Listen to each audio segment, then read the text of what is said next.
Hi, and welcome to the Biba Frequency Podcast. My name is Biba, and I'm your host.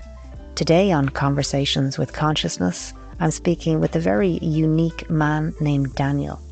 Daniel is a spiritually awakened being on the planet who is here to deliver information in a cohesive and coherent manner. As you listen to this interview, you will be aware of the information that Daniel is receiving and giving is high vibrational information and high dimensional information. You know, the reason why I'm doing this podcast is because we're going through the Great Ascension, and many people are having spiritual awakenings, and some people have been having them for years, and some people are only beginning to have their awakening now. Daniel is somebody who's had a spiritual awakening a long time ago, and since then he's been able to gather information about us, where we're from, what we're doing, what's going on here, how to navigate this place. And he has a very, very beautiful, loving, kind, humble manner. So I thank Daniel for his time, and I thank him for his wisdom, and I thank him for his service. Sit back, enjoy, and allow your mind to just expand.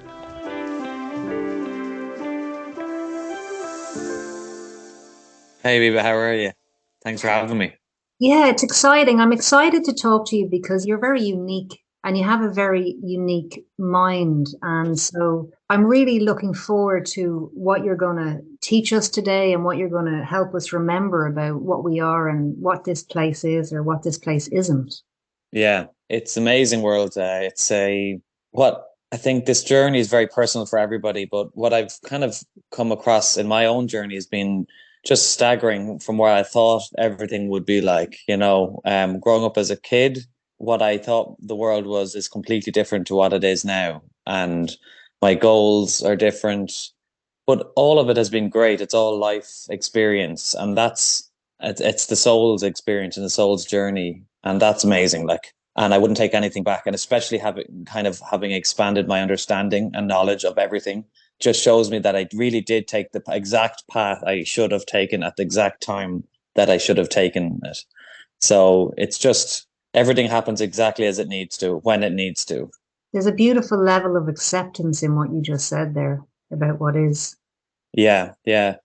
Yeah. And I've learned to trust over the years this exactness, this sort of harmony of nobody is a victim of their circumstances, and I think I've come to learn that as time has gone by. And it's not to say good things happen, bad things happen, but what's very empowering is understanding that it's you are the creator, you are the writer and the author of your destiny. And as soon as you go into victimhood, you stop really taking your power, and that can be a big issue, I think. But I've come to terms with that big time. I just love being me and just being able to know that I have the reins. I think I see a lot of people in what I would say, like I compare it to like a car. It's you're in automatic pilot or you're in manual mode.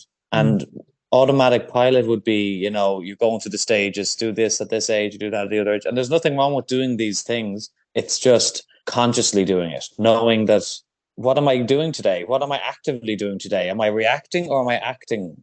What am I doing? Is it just reacting to stimuli every day and hoping the day goes well, rolling the dice? Or am I saying, no, I can take charge of this? Because I'm literally shaping my reality every day like a force field. It's incredible, It's just so good to hear another being say that, reflecting back to me, because that's exactly how I am, creating my own reality in every moment. Tell me, Yeah. let's get a bit of groundwork on you. Tell us a little bit about how would you describe yourself, actually, is probably a good question. I would describe myself as honest, interested, and excited about life and what I want to do. And me as a person, I think what I really am is someone who's open to being wrong. I love learning new things, but also just what I've realized over the years is that everyone is just trying to do the best that they can with the knowledge that they have. And for me personally, I'm no different, but my interest is so high that I really, the way I'm wired is I really don't want to miss anything as it's coming along the line. I don't want to think that, because of my own ignorance, I didn't learn from somebody on the way through. And that's something that I've always kind of, if you want to call it a fear, it is a fear, but it's more of a motivation to connect with people and to know, because I've been enriched so often when I really listened. to people on the way through, and people will tell you they've got a great stories. It's happening every day around them. And if you just absorb some of their lessons, because we can't really we only have one point of intention right here and now at the moment. And it's just like you're getting a life hack. You're hacking into other people's understanding, and it's really beneficial. And you grow exponentially if you know how to listen. Do you know what I mean? Oh, I definitely know what you mean. And as I'm listening to you there, what you're describing as a humbling. You're honoring that life and its own consciousness will talk to you in a multitude of ways all the time. And you're humble enough to acknowledge that through people and through their experiences, that life is trying to talk to you and Yeah. and teach you and shape you and remold you. And you're pliable. You become pliable. And that's, I believe, Daniel, that when we're pliable, we become supercharged vessels of light. Yeah. And exactly, you're ever changing, because nothing is static in the universe, in the world, and from the micro to the macro, nothing is static. But what you can begin to do is trying to formulate a version of yourself that you're happy with, that can grow and expand on. And because I think that even if you think you have a set of belief systems that are solid, it's okay to actually say, no, these were wrong. I was wrong about these, and just update it as it's happening, because that's really important. Because then you're unstoppable in a way, because you can, no matter how bad you things are, you can learn and grow from it without having to stay in some sort of rigid thinking that will block you going down the line, and you prevent you from actually learning those extra steps that I was saying about, that are all the lessons that are coming to the line. You know what I mean? Well, Lee, I do. And what you're saying is that we are energy and everything is made of energy and nothing is static. So therefore everything is changing. So how can I have one thought for my whole life? How can I believe in one concept? I mean, I can believe in it for the moment that I'm holding the frequency of that concept until something higher or more interesting and exciting comes along. And then it's like this fluid dance of, wow, hold on a second. Maybe there's more to this, or maybe that's actually not real. Or I remember when I learned about, other beings and things like that and creating our worlds. And I just didn't want to know. That totally conflicted with my concept of God. It was like, no, no, no, no, absolutely no, no. I got the Nag Hammadi and I read The Origins of the World. And I was pissed off for 2 whole years, just pissed off. I thought, it just can't be true. And 2 years later, I'm now contacting them beings, and it's like, Yeah. I get it now, but it took a long time. But do you think it was the upbringing of the Catholicism background, or potentially of the religious background, and getting into, because that kind of shapes your belief of everything when you're starting off, and you don't necessarily have a choice when you're younger, and you're exposed to these ideas. And do you think that it was like detaching from that, like pulling a band-aid off? Was it difficult for that reason to switch it and kind of? Do you know what it was? Yes, yes, that's one level, but the second level is I've had it my whole life, Daniel. I have a connection, I have a relationship with something in the unseen realms. And I would have called it God before, and I would have called it God because of religion, but it's something divine and it's something beautiful and it guides me and teaches me. And maybe it's my higher self. Maybe it's me. It is me, isn't it? It's like that movie, that beautiful Interstellar movie. Yeah, Interstellar, was it that one? Interstellar. Yeah, I love having my mind exploded time and time and time again till I know I'm not a mind. Yes. Yeah. I need to know. There's a couple of things I need to know because you're a keeper of knowledge and you're a keeper of wisdom. And I know this to be true because I've had a very interesting conversation with you. And you're writing a book. Yeah. Yeah, exactly. So begin there, Daniel. You're writing a book. Yeah. So the reason I started the book is really a big motive, and that's, maybe we should start with that. The reason I really started this book is because it wasn't intentional to do a book, because the book kind of just became evident that was what was needed to happen out of this. What it was a more in-depth exploration of the paradigms of reality, and just being what's true and what isn't, and what even determines what is true and what's not.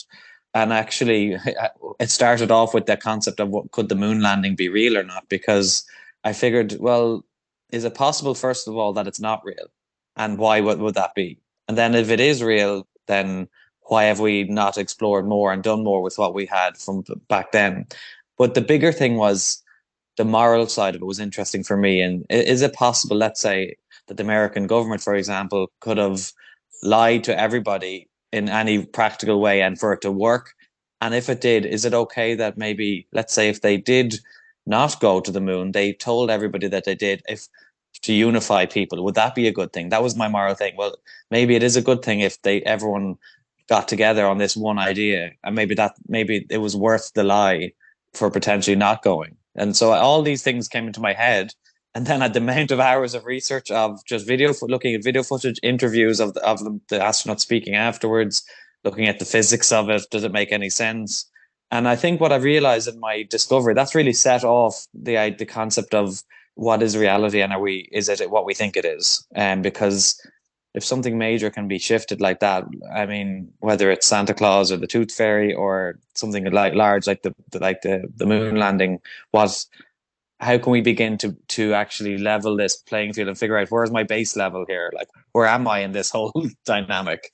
And I guess what I realized is the more you ask questions, the more you get answers. And when it came to the book, it just was feeding me. It was like driving me to a new level, because I think that in hindsight, what I've learned is that the more you ask questions, the more you get answers if you're asking with an honesty and integrity with it. You're not looking for the answers that you want. And that's a hard thing to do, to just try to be as objective as possible and just get answers, and whatever they may be, because let them be. But I found that we have so many biases and like filters to our lens to the world, how we see the world, that you don't know that the filters are there sometimes. And it's really important to actually scale it back. Well, why do I feel that? Why do I get triggered or angry by this thought or not that way? Like, why is it that someone says something about, let's say, Jesus or someone, that you might get triggered because you in your head think that Jesus was great for people and he did all these things, but it's only just belief systems. And if you can somehow, what I've learned from this journey with knowledge is detach from as much of those. If you're reacting in a highly charged and emotional way to anything that you've been told, you still don't have enough power over yourself yet.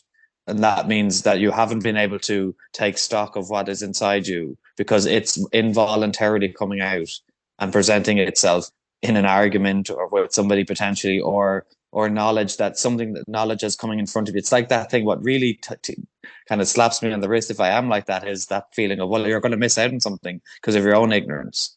And I'm able to school myself that way and always push on and humble myself by not letting my ego get out of control, And I do see that why the ego does it. It makes sense. It's trying to form its own construct at every moment, and it tries to create a safe space. But actually, that's okay. But you can let that go and bring it to the side to allow information in. Because the busier your head is and your assertions are, the less that can come in. There's an old phrase that said something like, if you're talking, you're saying what you already know, but when you listen, you might learn something, like, and there is truth to that. And I spent so many years on the listening end, and I was hesitant to even begin to be someone who spoke. I was just learning about it, and I only kind of found, let's say, the confidence to start speaking about it when it became so apparent that the message was so clear that not speaking would actually be doing a disservice to me and other people.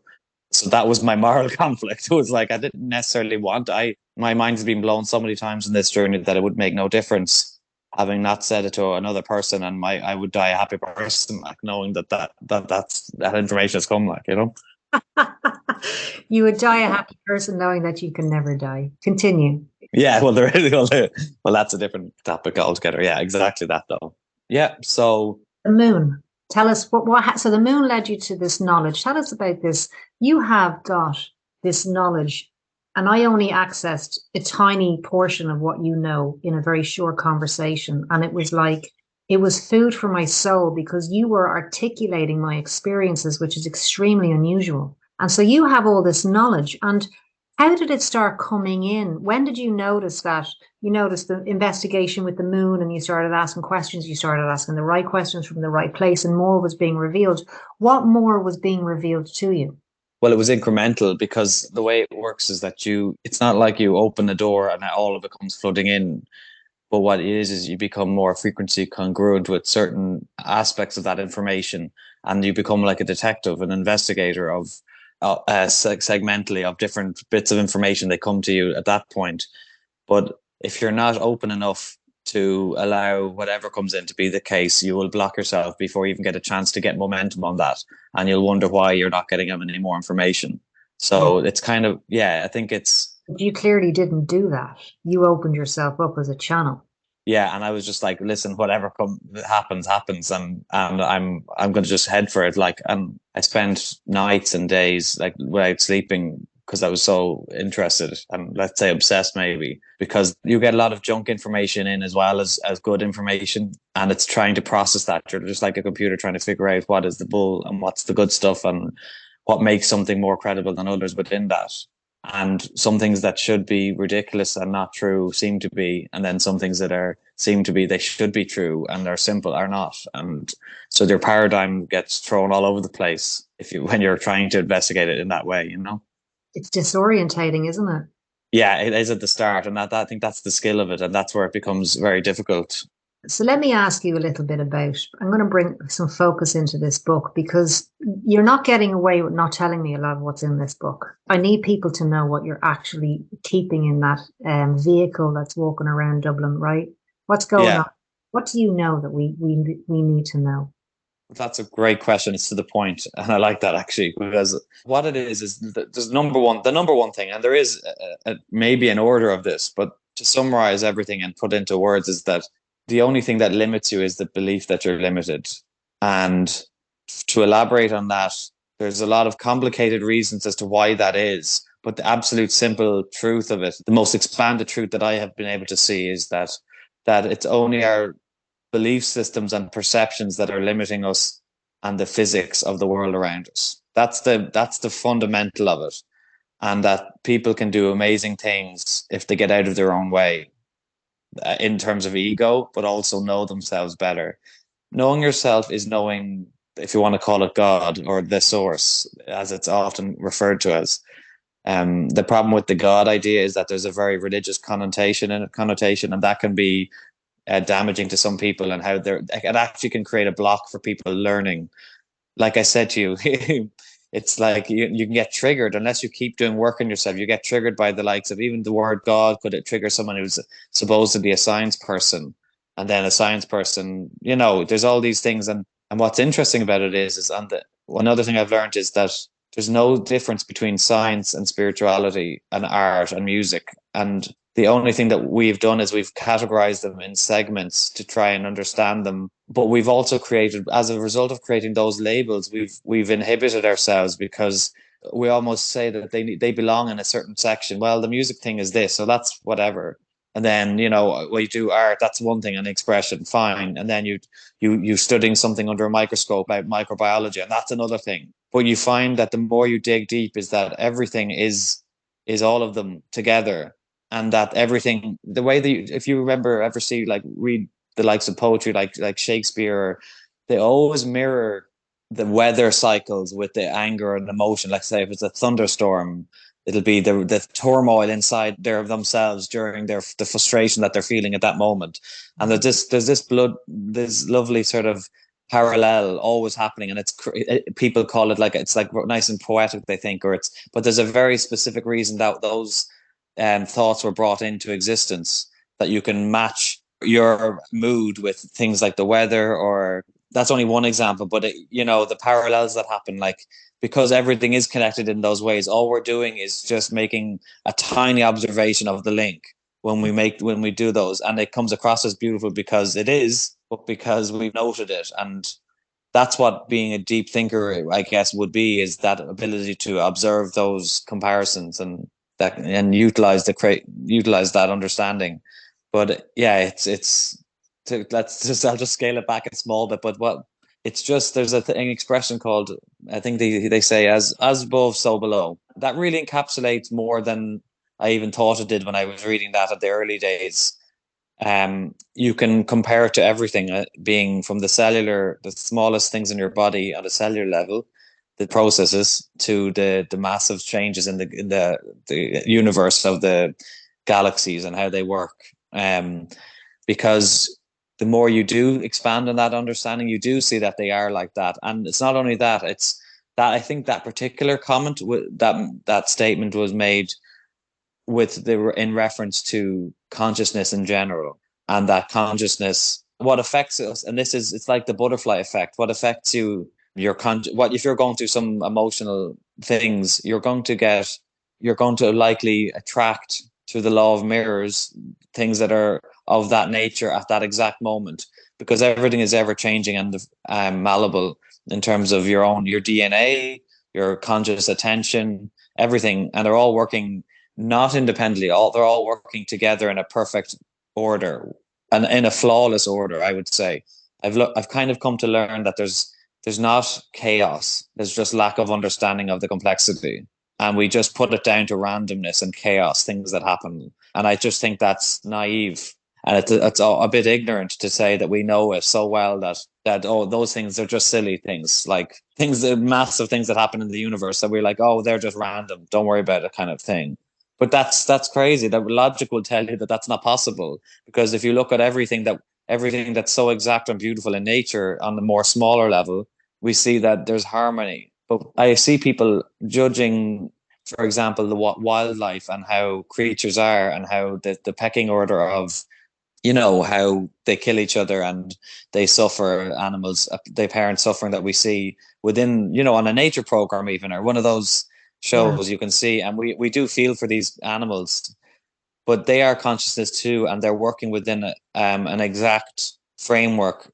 And some of it you could call is instinct, but instinct is too broad a term, and some of it is they're driven differently to us, but they are us. So they're just at a different stage. And I wouldn't say that animals are less evolved, actually, because you can't. I would say, just to kind of clarify all that, is that the source is all of us, and we are it, and nothing can be animated without that power, that source signaling.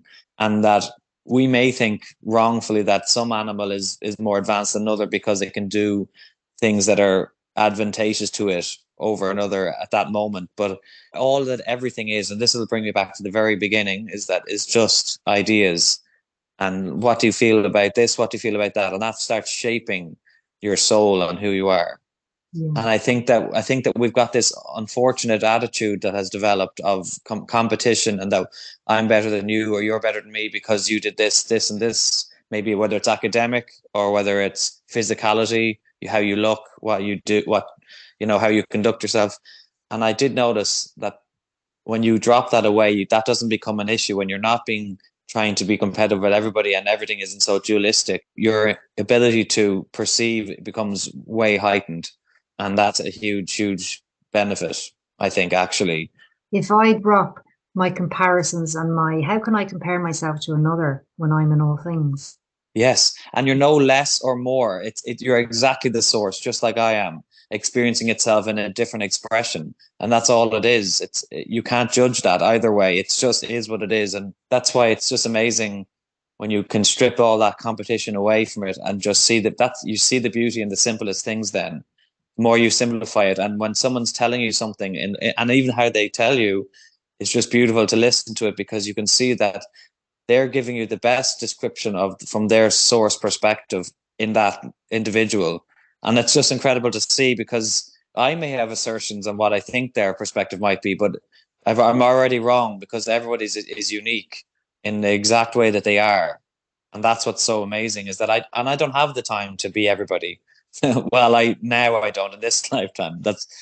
So I just feel that it's okay to absorb as much as you can what feels that good and will serve you, I think. And you don't need to learn from everybody's lessons. I think a lot of people think that, oh, I need to feel pain and suffering to actually, to benefit from some life experience. And it's not that the pain and suffering, it just happens to be a fast track to learning quicker, because most souls they haven't felt enough pain yet. That's why they repeat the cycles that they go through to really know it. It's like going to a PhD. You need to know the PhD before you move on to the next thing. And I think what I would say is I have found I'm able to learn from people, from their experience, without having to go through the trauma of what they went through, as best as I can. I think maybe you call that empathy. Actually, that makes sense.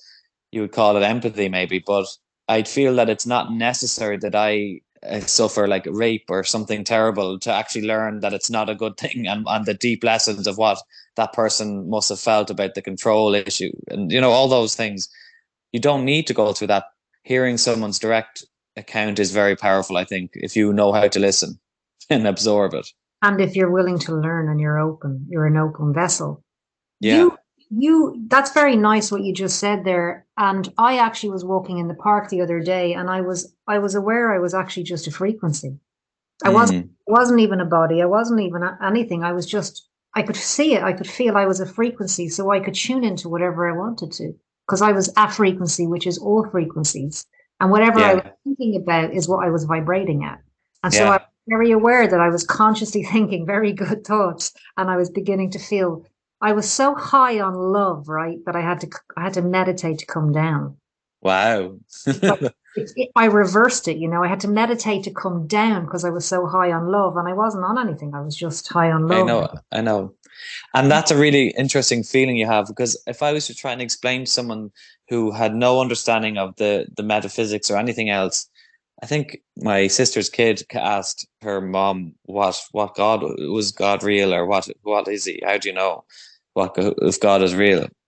And it's a lovely question. And having gone through what I've gone through, I now can kind of describe it as best as I can. God is the feeling you get when you are happy, when you are happy with yourself. But it's not even that. There's an actual physical feeling you get, like you're that bliss feeling. And what it is the best way I can describe it is in something that most people may have experienced, is when they listen to a song that they harmonize with, and it's like their cells crystallize, and everything in their body, and like the hairs stand up, because you're allowing that feeling of joy and happiness and understanding of that moment of the music to go through you. And I say allow because all it is it's always there, that feeling eternally, but we don't allow it in. We block it. And another way of describing that is if you're singing something in the car and you're loving that moment and you're singing and it's a lovely day out, and you look over and there's somebody looking at you, you get a fright that you forgot for a second that you were in the place where there's people are and they could judge you. And then instantly that lovely feeling starts washing away. And that's just a good example of how we block ourselves. And we do that regularly. But the opposite is true. Is to go back to that God question, is what I've realized is that energy will stay longer, and your ability to hold that feeling will last longer in every and any situation once you know yourself better. And that's a good metric to figure out where you're at. No matter where your experiences are, if you can achieve that state, that feeling for yourself more, and access it more readily, then you've really done a lot of work on yourself to not allow the chains of your past, or your guilt, your fear, your doubt, your judgment, all those things, to let them just wash away. And you've done enough work on yourself to, first of all, you need to, like a shadow work, to see the stuff. If they're, what chains are you carrying around with you? And if you know that you have these issues, it's okay to bring them to light and to let them go.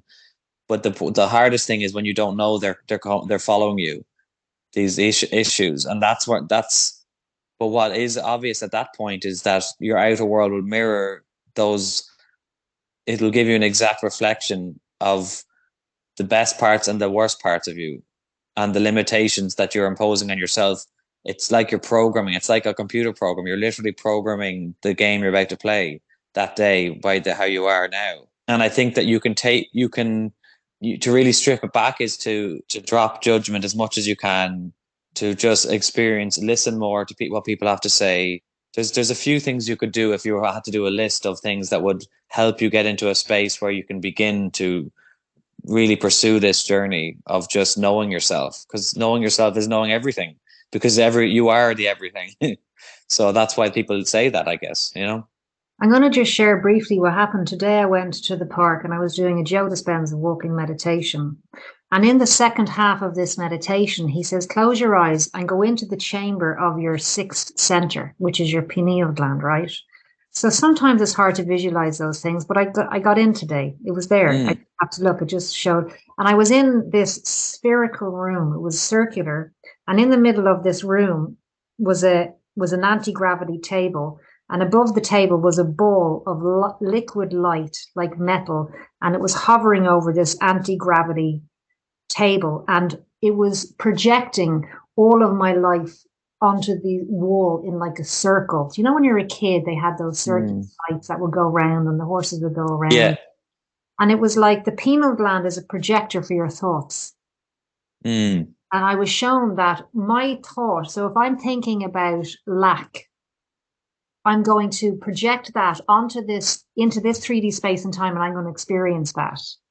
If I Yes. if I'm thinking about love, I'm going to project that frequency into this space and I would attract that. And I was just shown it in such a magical way because I'm about setting intentions. My intention for today is have an awesome day and be just surrounded by abundance of all things higher vibrational. But I was like, this is so much more than an intention. This is actually very, very very focused thoughts that I will only experience love today in all, from nature, from people, from myself, love towards myself, towards others. And that's why meditation is so important. Otherwise, where would I get that information from? How do you get your information? That's really interesting. Yeah. It's, you see, I think I don't know how it is to not be me, but what I do know is that I've been so interested in this journey for a long time. I would say definitely 15 years. But all my life I've always had a curiosity and left the door open for what is your spiritual thing. But what it is that I actually, being honest, don't meditate much, very little, and I do some the odd time because I'm sort of in a state where I'm in that mostly.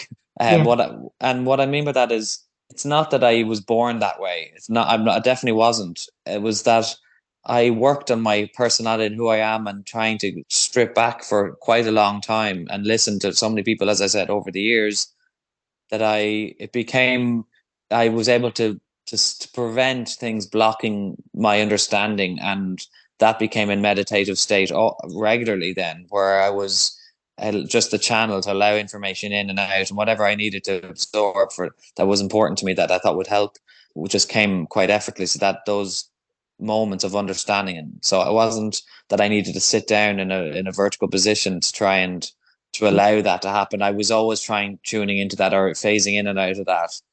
And I think maybe that, and I think that meditation's great. It's something got to do with, I really do believe in it, but I just find that has been my method. And even when I'm a physical therapist, but when I'm working with people, my brain goes into this theta state. I know when I'm doing my optimum work, that's the state you are just before you sleep.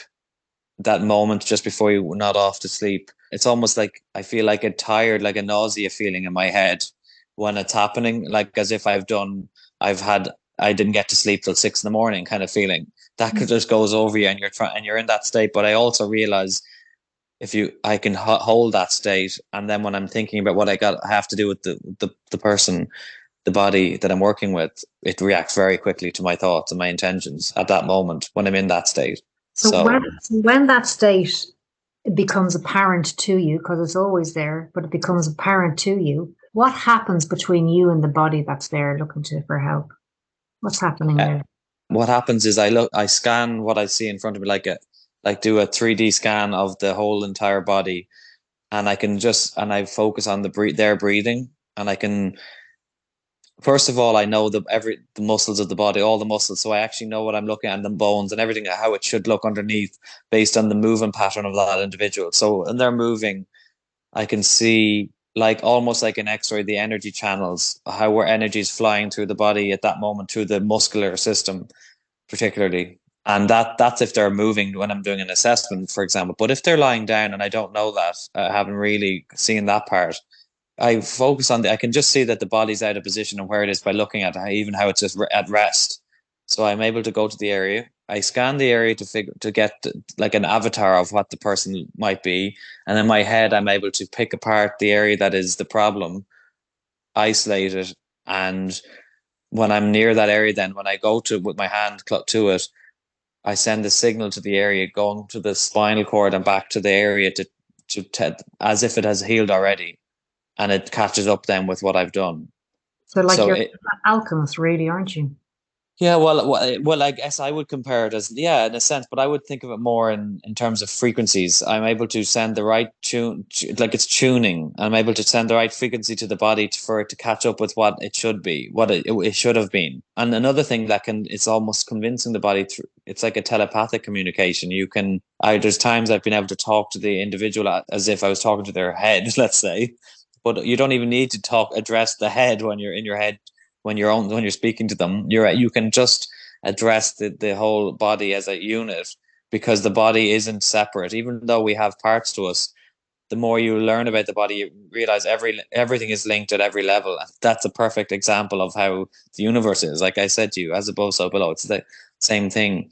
When you're addressing the body, you are non-invasively communicating with it at a subtle level, and they pick up on it. So whether that's, you can send a message to the body like, this area is not sore anymore. This is not painful anymore, or that this, you can relax the whole leg and into the spine and now into your head. And if even just getting that thought process to that person, they'll have a more tense body, and then you'll just see it dropping at that exact moment. So there's no doubt in my mind that telepathic connection is there, because I've seen it, I've done it many times, over so much that it would be ignorant to deny it.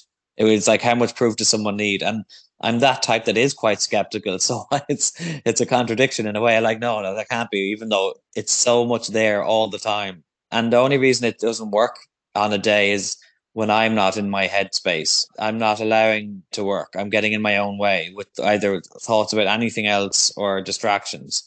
If I'm just in that zone, it's a powerful session, like it. And even at the subtle levels, it's not always major, muscles that have been released. It can be just energetic levels where the person's is just calm. And I actually had my sister in, and she was going through some emotional stuff, and after it, what she really needed was that release of more emotion and that subtle energetic level, and it worked, and she felt way better after it, having gone in with something apparently different. And I think what's important when you're working with somebody is it's the same things. Are you listening to what they're actually telling you?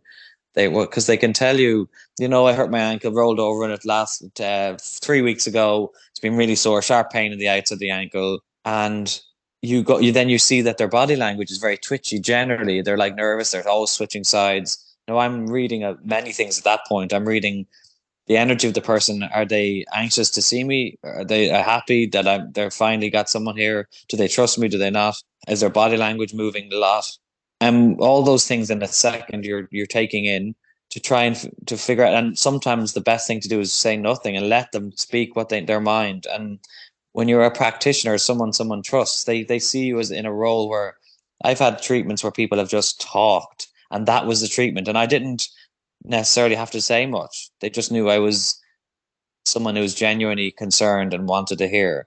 That sometimes is enough of a treatment for people.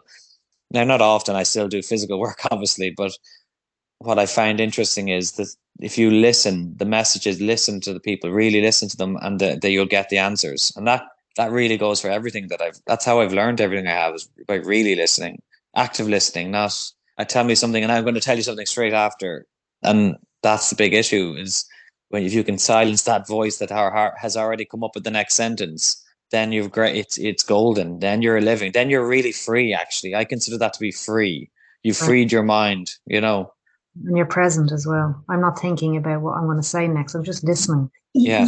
You have a great understanding of the angelic realms and the Elohim. Can you tell me a little bit about that? Because it's quite relatable to people. A lot of your stuff's way out there, but the Elohim's quite relatable. What do you know about them, about that? So the Elohim from the Bible. So we're getting into frequencies again. We're actually talking about star frequencies. And to know what a star frequency is just energy, I guess. But what a star is not really understood. And to kind of, before you even answer the question of the star and the Elohim, you need to go back to consciousness in general and expansion or contraction of consciousness, because the best thing to kind of give this context is to say that the soul, if it wants anything, is to experience, number one, and learn from the experience. And as a result of that, to return to the source signal at the source level, though, because we're all at various levels of understanding, and all that journey is expanding your understanding.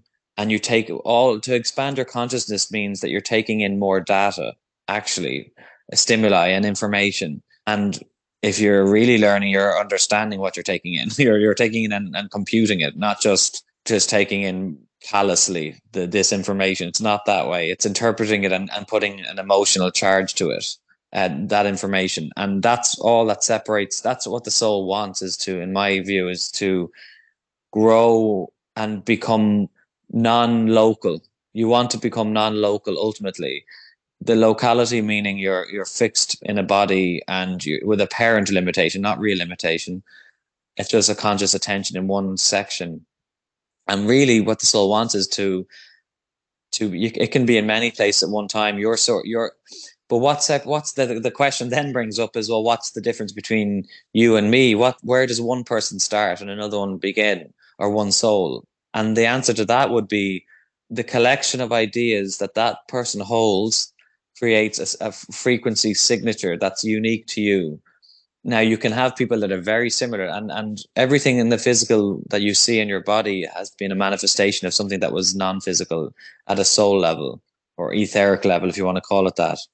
So to answer that, I'm kind of going a longer way about it, but because it's really important to get the fundamentals of, well, what separates everybody. And all it is that you could say a difference of opinions. That's a very basic version of it, but it's more than that. It's what you prioritize as important, and all the things that you've learned in your life, lives create a frequency, and that frequency is everything in the universe is just like a radio station, like a radio in its own right. So you can turn the frequencies up or down, or different wavelengths, bandwidths.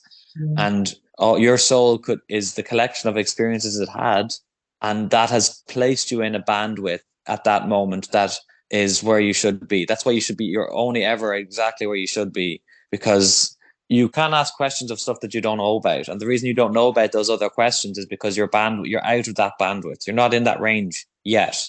And when what their soul really wants is to expand enough that it knows all the questions and the answers, I guess. But the good questions are better than answers, almost, because it shows that the person's brain can think about and interpret enough expansion to ask questions in that manner, you know?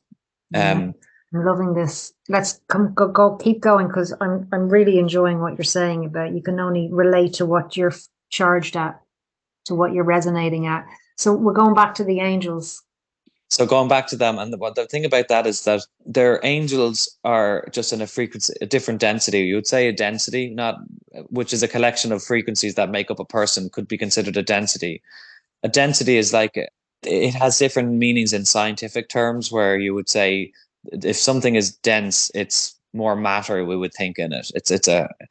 But so you could still use that sort of as an idea. But so something that is but it's a bit different, because something that is a high density, you can use numerical values to describe that. It's the only way, even though it would be inaccurate, because everything is just different frequencies that are overlaying each other.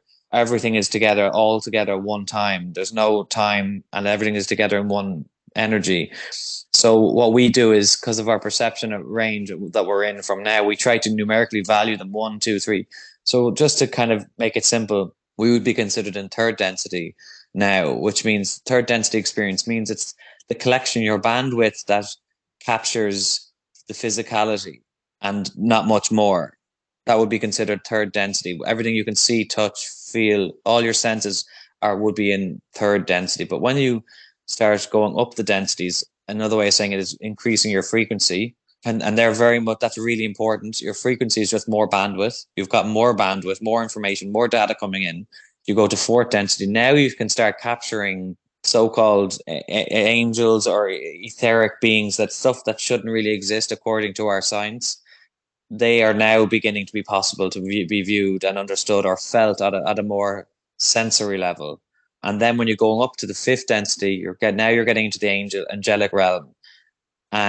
Because you see, where we're living on the earthly realm is a unique one, the only planet in the whole universe, as far as we know, that is in a third density, which is quite a low density. Everything else is in fifth density. So at a very minimum, the universe is giving out this signature, this which creates a default of this frequency around the universe. We're in a superimposed third density, I would say, if anything, and a sort of an unnatural density where everything is heavy and everything is physical. That would so to go to the angelic side of things, there's no separation with them and us. And when you're in that fifth density, which they are in, and they can be above that too, but most of them are the fifth density. We would know the archangels, and that is that the reason they find it harder to communicate with us is because we don't allow the rest of the bandwidth to increase our bandwidth enough to access who they are, what they are.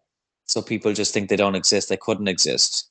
Yeah, when something potentially happens when they're in hospital, they're sick, they're all about it. They're like, oh, my angels are beside me. I swear I saw something. And at the moments where sometimes people do actually see these incredible beings, is because they've stopped the block happening temporarily because of their belief systems. They've allowed the channel open up enough to actually see something. It's not that they're always there. It's never that they're not there, and they go and come and go. There's always that realm happening because there's an infinite amount of beings that are not angelic that are living in our space right now, but you only have access to the ones that you have enough of a perceptual awareness of. So let's talk about your perceptual awareness. What are you sensing, perceiving, picking up and talking to and communicating with? What density are you at? It's a good question. So I think I modulate I go through different densities, but the thing about it is you can't unknow what you know. I mean, which is a good thing. I think that's what expansion would be. But I think my own perception of things is that I've experienced some weird things, if you want to call it that, but I'm sort of I would be considered maybe the fourth to fifth density. But the problem with it is this: that doesn't mean you're invisible. It doesn't mean you're not in the visible spectrum. That's an assumption, because things, as I said, are constantly changing, and we're using numerical values to describe things that are way more complex in the amount of energy that is involved to change how you look. I guess. What would be the question though? Here's the question. Imagine we're all on a higher density and you don't have to explain yourself to somebody who's on the third density. What are you experiencing at the density and the frequency you're vibrating at that you can share with me? What are you experiencing? What's it like being you? Well, you see things as they are, not as you've been told they might be. And it's like it's like you're taking a lens away, a filter, a falsified filter away, like in those eye tests, like the lens, you take another one away. It is a bit that, and it becomes so evident and unshakable. The truth becomes obvious that this is what it is.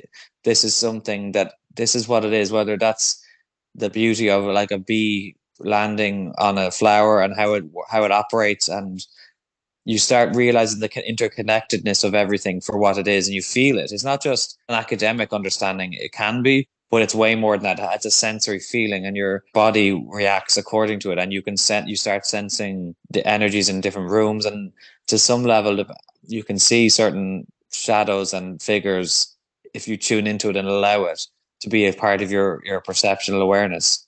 But all of it is allowing it. But I feel that I've just focused my own self on being the person I want to be, and that includes being as good as I can be in the way I feel as the man I want to be, and that is protecting me against maybe things that are not good. And that's how it really works, is that when it comes, you've always heard those things, oh, don't drop to their level when you're in an argument or a fight.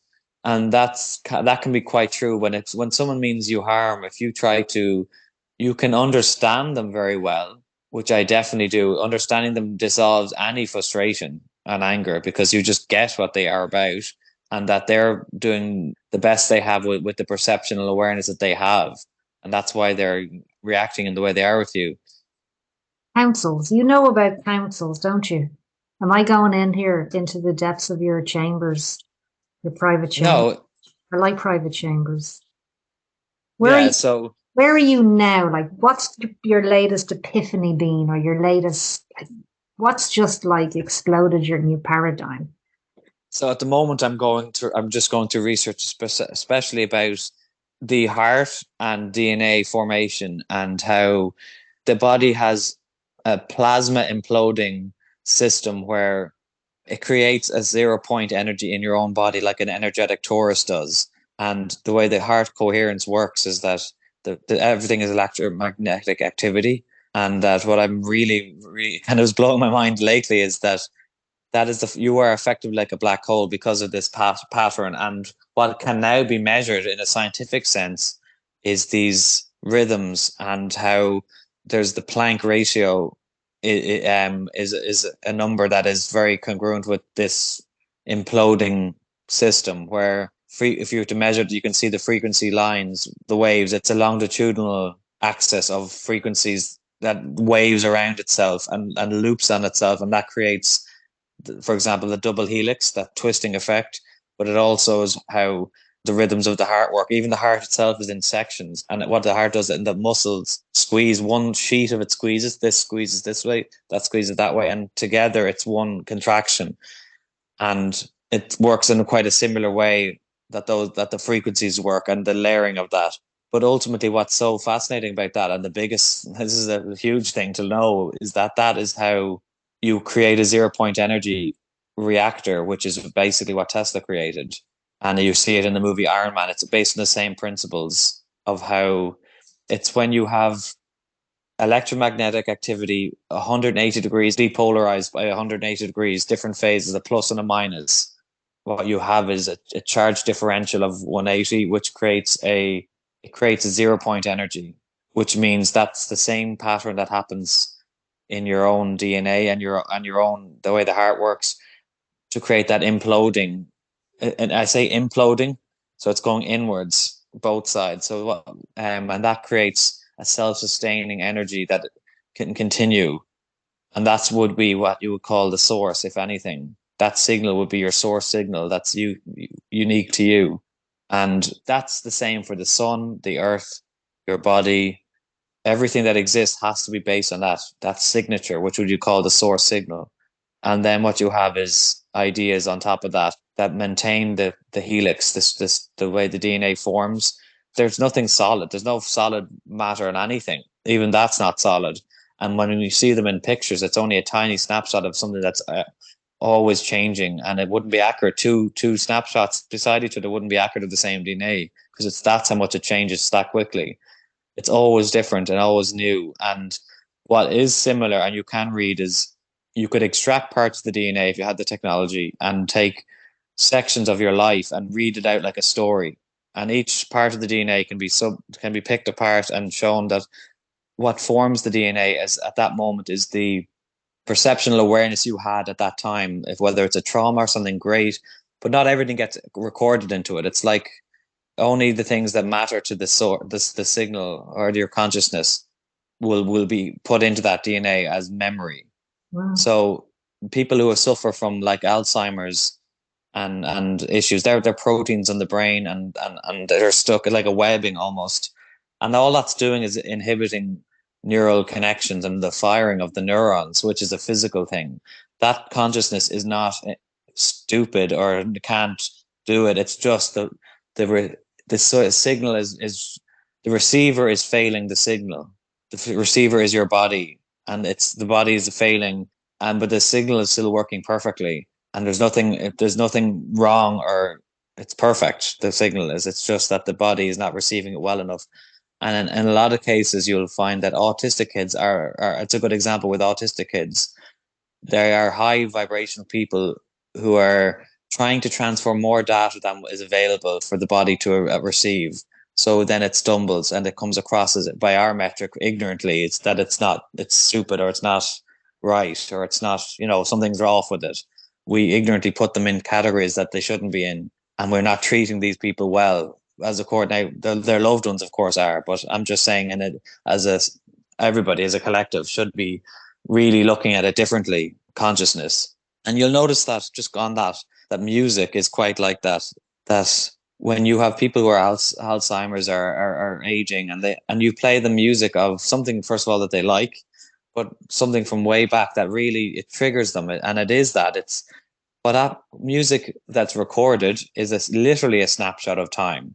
And the harmonics of the music are a snapshot of a very complicated section of time, because music are harmonics working, like everything is that, the harmonics of frequencies. But music is a lovely snapshot of what it does. Is it mirrors back in the feelings and the body's energetic state when it was listening to that at any time. It doesn't matter when it was in the 30s or 40s, and that person's an old person now, and they're listening to it. Your body gets an energetic healing of the time it was in, when it was in a very healthy state. So it emulates that moment, because everything was so perfect. That time signature was so perfect, like it was the recording of that audio piece was exactly as they are, that triggered them, because they are the source. That triggered them to reprint that data in themselves.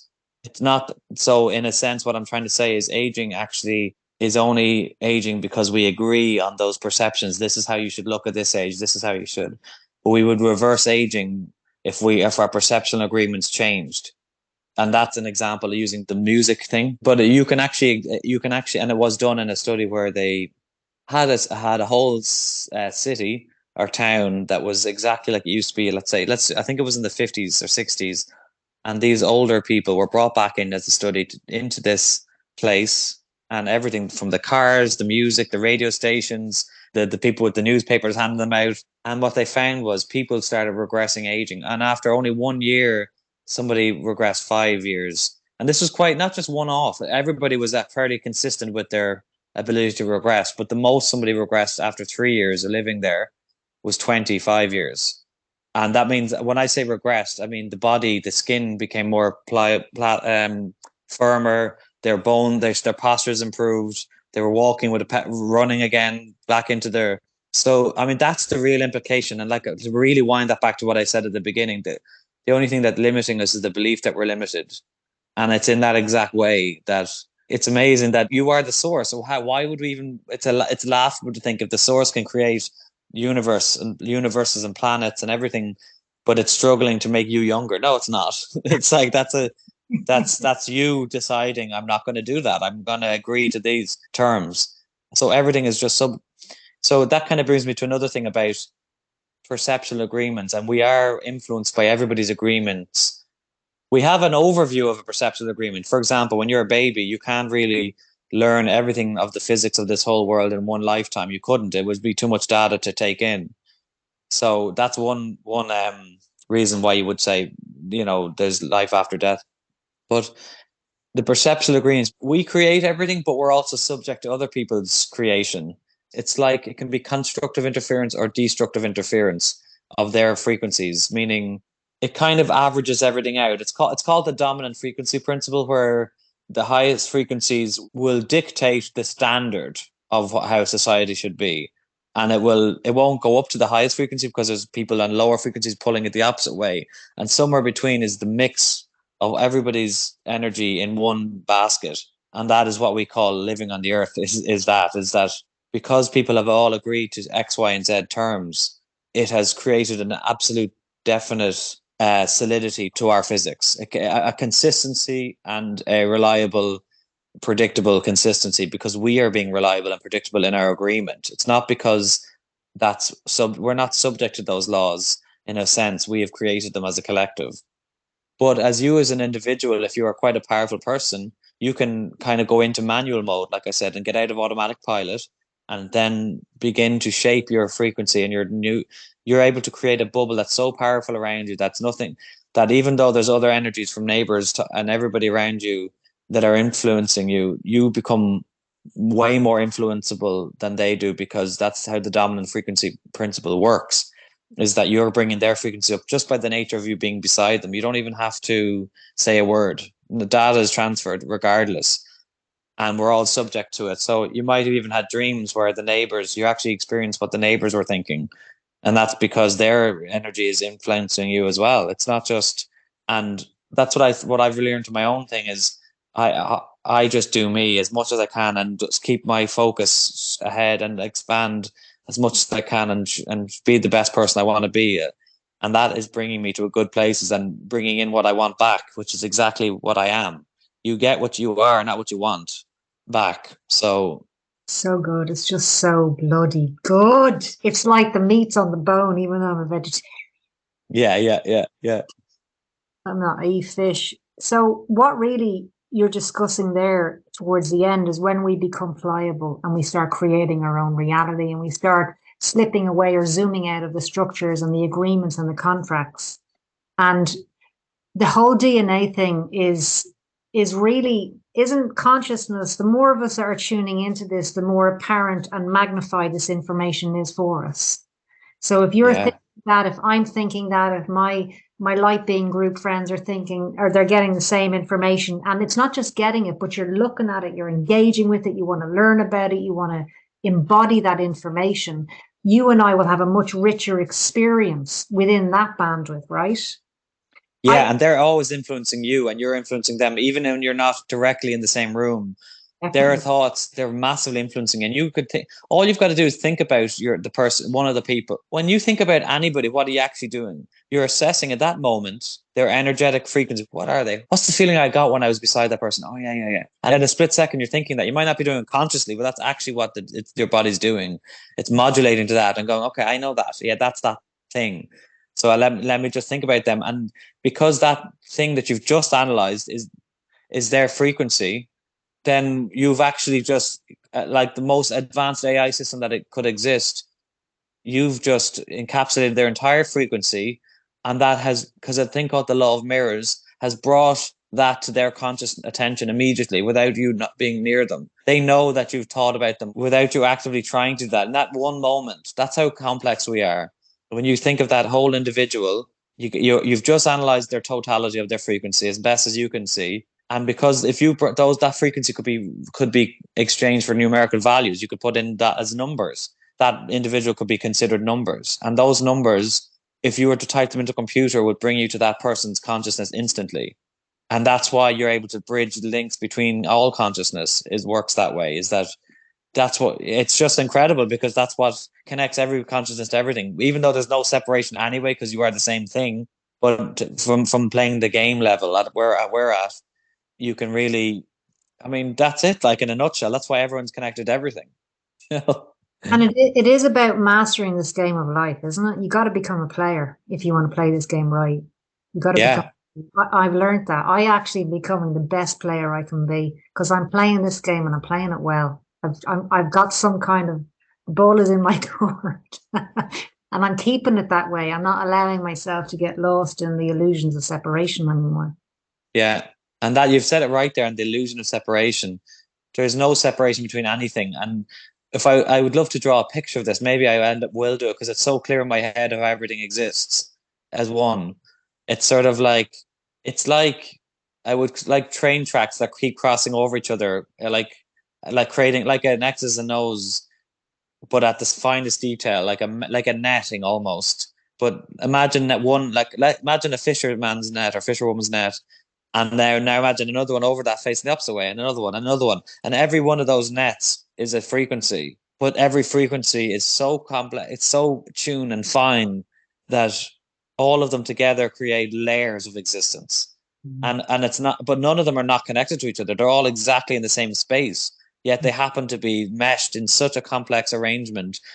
And you as a consciousness, is all you're doing is capturing a snapshot of that and going, well, this is the part of the net, or this square of this billionth of a square is what I'm really looking at now. But you are the whole net as the source. So that, and it literally is a good analogy of the ripple. It's like the fabric of space and time is that. It's a fabric. It would be called the ether is the fabric of space time. And the ether could be used to give people a visual as the net itself is that.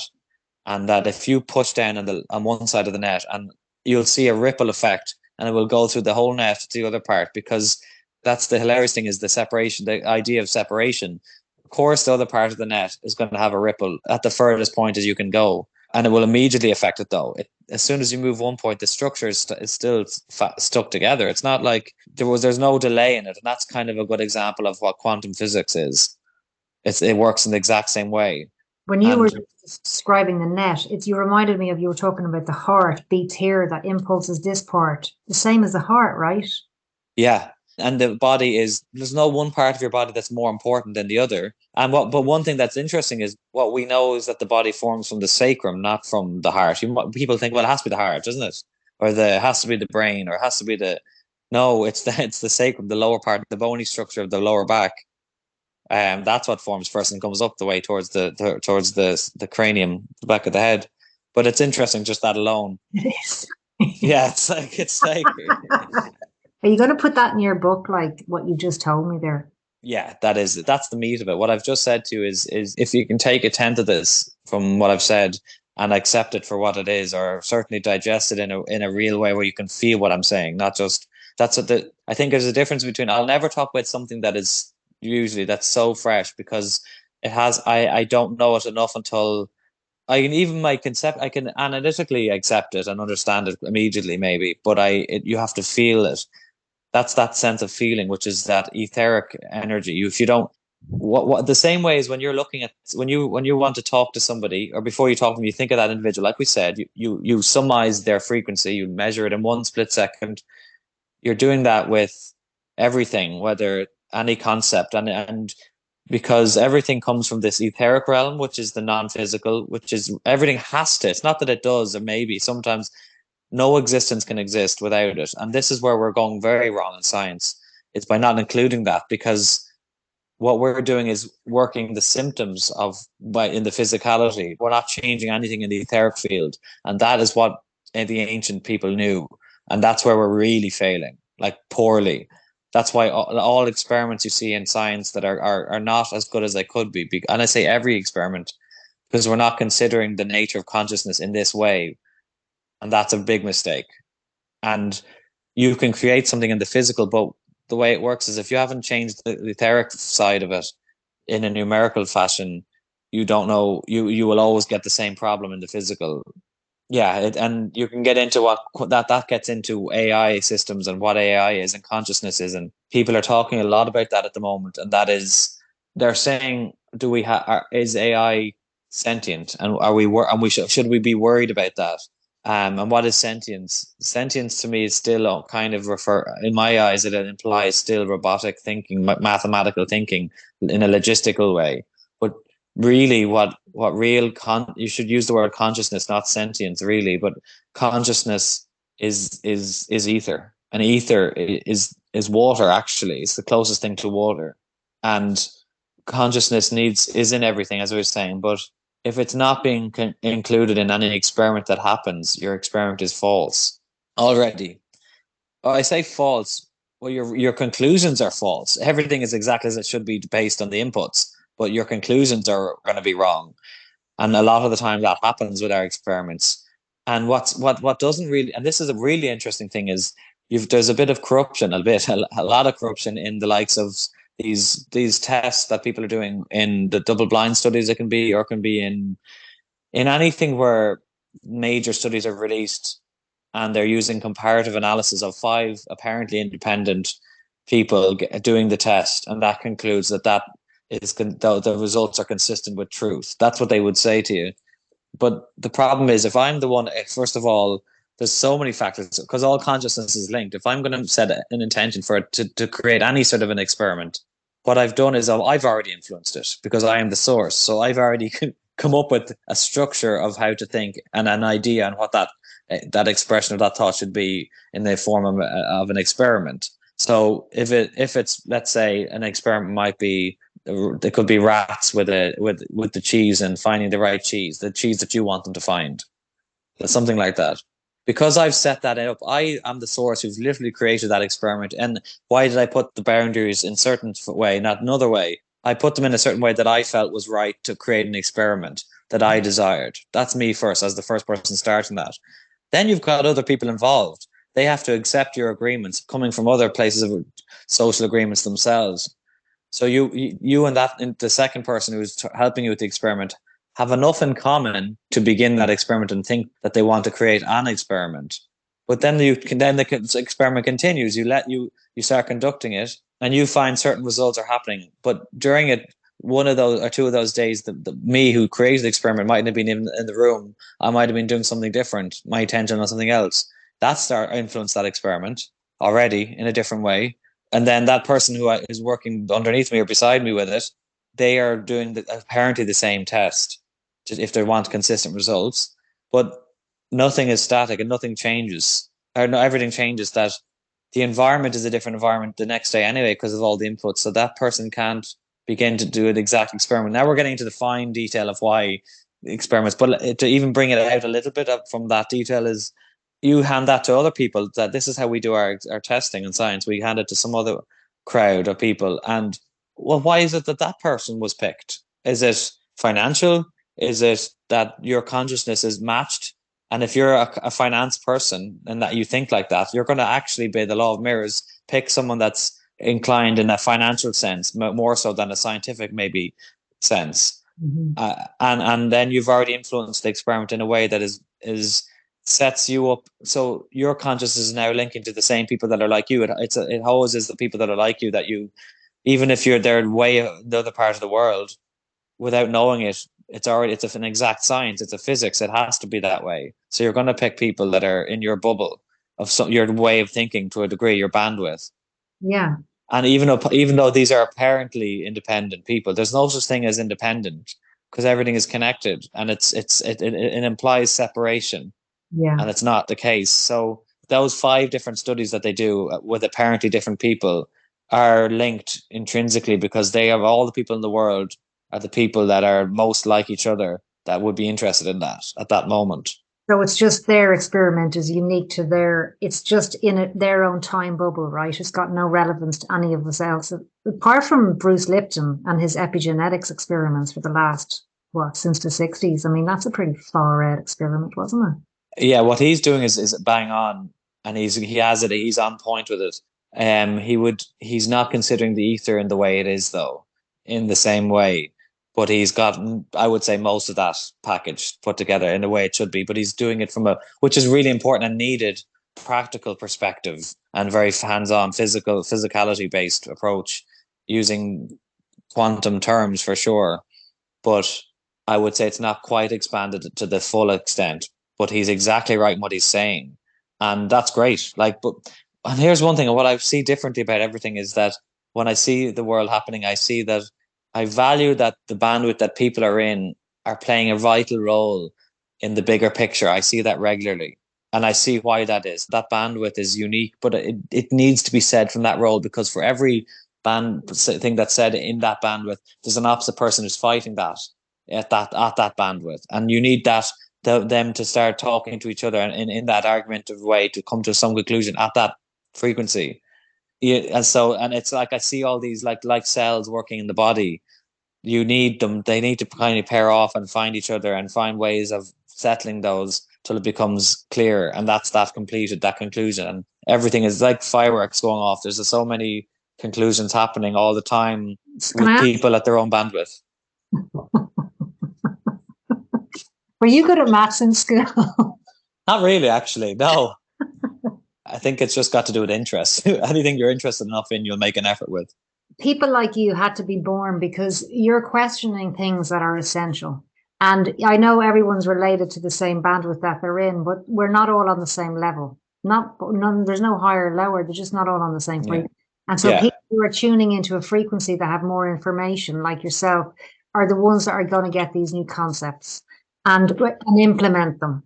And the more of us that expand into the expansion of allness and keep pushing ourselves to go further and further and further and engaging with the material which brings it to life, the more insights we'll get. And that's when this third density begins to tune itself to the fourth density and so on, right? Yeah. And it's not like, in a way, it's not like it's like you've to study in school and you get to the completion. It's not really like that, because sometimes spirituality can jump 10 steps ahead, and all it needs is one understanding and realization how something works and a trigger.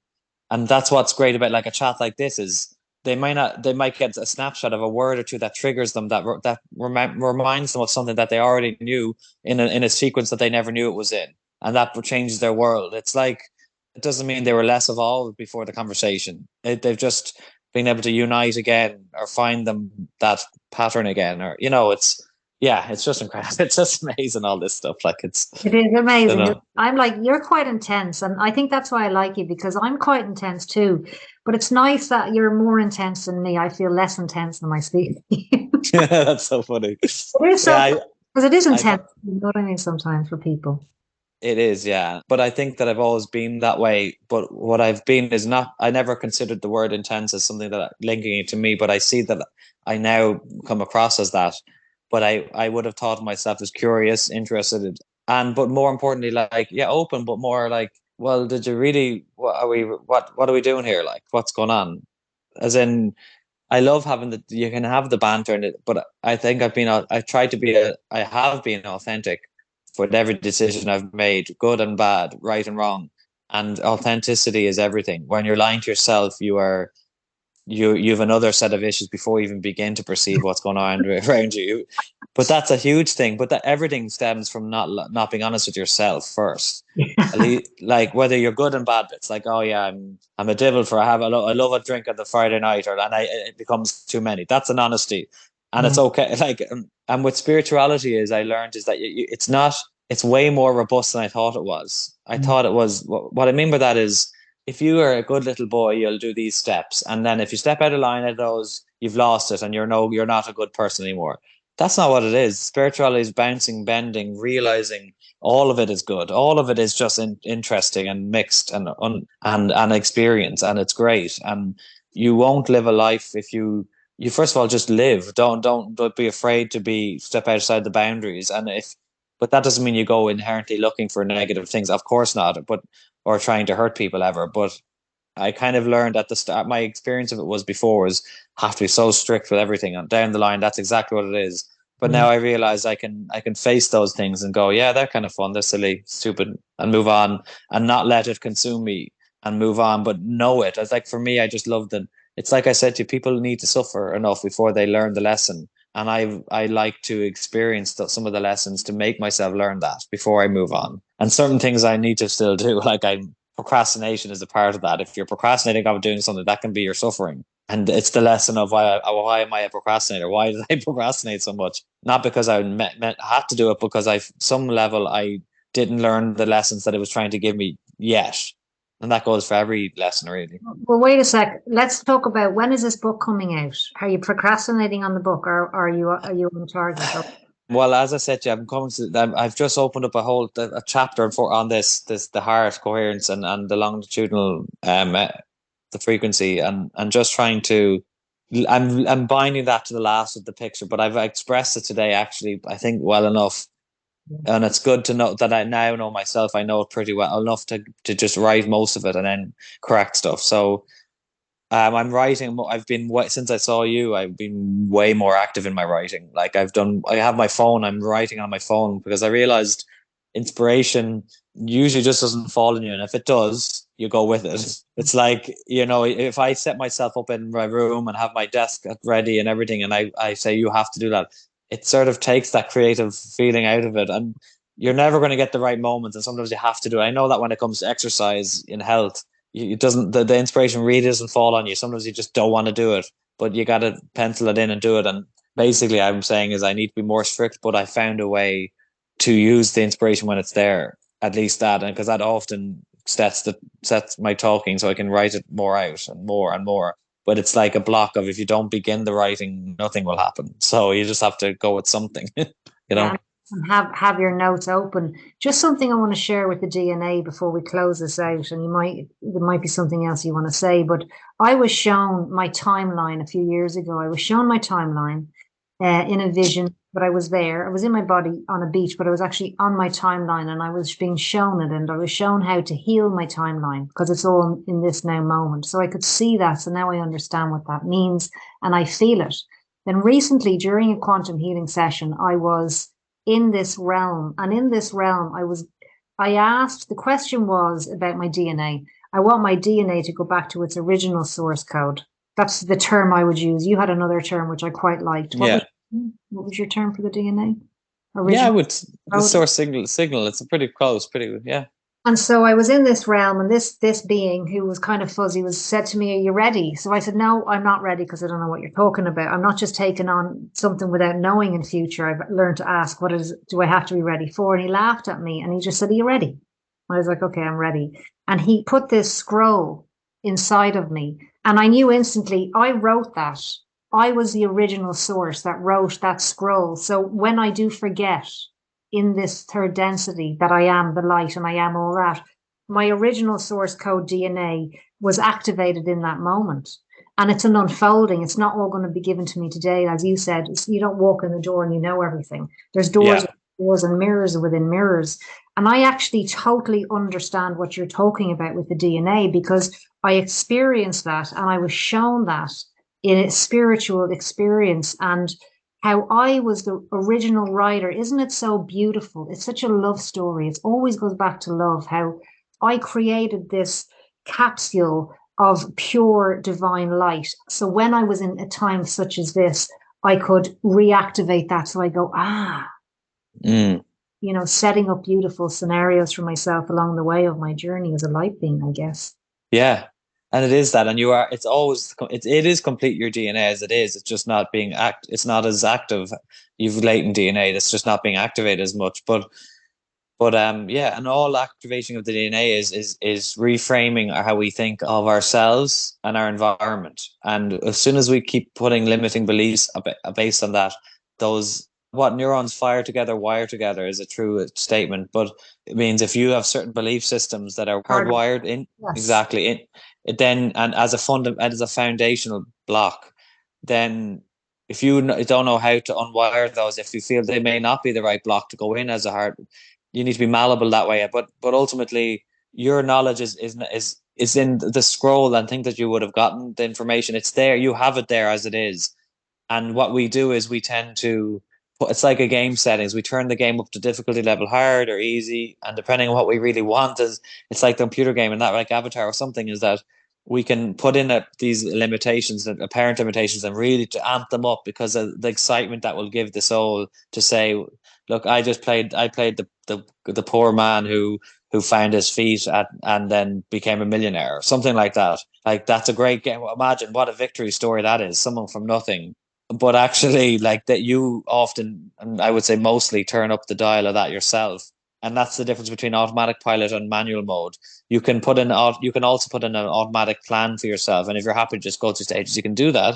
But manual mode can be more exciting because then you're altering the game live. You're saying, no, actually, even though we had these certain agreements, I actually don't have to do that because I'm everything the source. I don't really need to. I can just head this way, and let's create a new set situation. But Exactly. everyone's individual, and the reason they come here is very different. And when you're talking about the DNA, is some people want to be able to access that DNA as in this lifetime. Some people don't. That's all good. It's not more or less valid. It just is that way because that's their decision, and that's perfect. Do you It know? is perfect. Can I ask you, if someone's interested in learning more about you or reaching out to you, where would they find you? What That's a realm? good question. In this density for the moment. um, Just for I today. know. Yeah, it's a good question. I've been using my Instagram account more in terms of actually, I have a lot of knowledge put up on that stuff, bits, but it was my own personal page, but I've kind of adapted it as time has gone on and put up a lot of information on this. Maybe I'll just give that. I don't know for the Yeah, moment. and we'll put a link as well. What is it? It's Dan underscore Ryan 4 at Down that. for at what? Yeah. It's Instagram so that's the Instagram handle. So Dan underscore Ryan 4 at Instagram or whatever. We'll put the link here as well so people can reach out to you because I'd like to get you back and know more about your book as well before it comes out. When you formulate it a little bit more and you're like, right, I'm going to talk about chapters. Will you come back and talk to me? Absolutely, I'd love to. It was great. Yeah, it was great chatting to you. And I just wanted to confirm something for you because confirmation is very important when you're on this walk, isn't it? It's confirmation. Yeah. The universe will constantly give you confirmation, but from being to being. When you were talking, I had an elevated sense in my cells, so I could feel what you were talking about. I was listening, but it changed the atmosphere in the room, so I felt it. So I Yeah, know, that's yeah, I know what you're talking about. That's important. wow. No, that's great. That's honestly great feedback because I felt like I'm in line with who I am by saying it. I felt more powerful or more like it's felt not more or less, but I just felt the right level and happy that I was in that space. So it's good to share. So yeah, And that you've elevated my consciousness anyway. Thank you. Okay, so we're over now. We see you again. Yeah, great to talk to you, and we'll chat soon.